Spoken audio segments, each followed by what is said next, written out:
మహాశివరాత్రి సందర్భంగా అందరికీ నా హృదయపూర్వక నమస్కారాలు. మహాశివరాత్రి రోజున మహాభక్తి ఛానల్ని ప్రారంభించడం చాలా చాలా సంతోషం. ఈ కార్యక్రమానికి ప్రత్యేకతగా వచ్చిన నిరంజని పీతాధీశ్వర స్వామీజీ శ్రీ శ్రీ శ్రీ మహా మండలేశ్వర కైలాస నందగిరి మహారాజ్కి నా హృదయపూర్వక నమస్కారాలు. ఆయన్ని నేను ఈరోజు ఇట్లా కలుస్తాం, ఆయన ఆశీర్వాదం తీసుకుంటాం, నాకు చాలా చాలా అదృష్టం. బాబు గారు అరెస్ట్ చేసిన తర్వాత నా ఆలోచన విధానం మారింది. శివుడిపై భక్తి చాలా చాలా పెరిగింది. రాముడులాగానే కాదు, కొన్నిసార్లు శివుడిలాగా ఉండాలని బలంగా నాలో నమ్మకం పెరిగింది. నేను రోజు సమావేశాలు పెట్టుకునే రూములో శివుడిని పెట్టుకున్నాను. ఆ విగ్రహానికి రోజు నేను పూజించి కార్యక్రమాలు ప్రారంభిస్తా.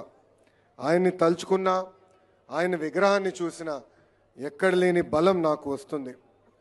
నేను యువగలం పాదయాత్ర ప్రారంభించినప్పుడు చాలామంది అన్నారు, పాదయాత్ర ఈయన చేయగలుగుతారా కానీ నేను శివుడి భక్తుడిని కదా.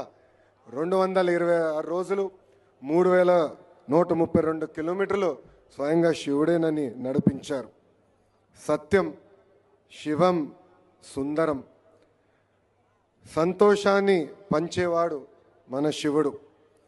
మానవత్వం, శివతత్వం.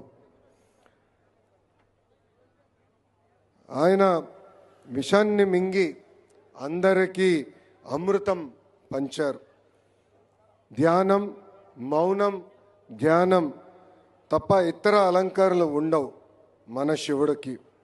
భక్తి తప్ప మరి ఇతర కానుకలు కోరరు మన శివుడు. కోరిన కోరికలు తీర్చే బోలా శంకరుడు మన శివుడు. మన శివుడు అర్ధనారీశ్వరుడు. మహిళలు గౌరవించాలి, మహిళల గొప్పతనం నేర్పించింది మన శివుడు. శివుడు ఇష్టమైన మహాశివరాత్రి రోజున ప్రారంభమవుతాం. మహాభక్తి ఛానల్ ఒక శక్తిగా మారాలని హృదయపూర్వకంగా నేను కోరుతున్నాను.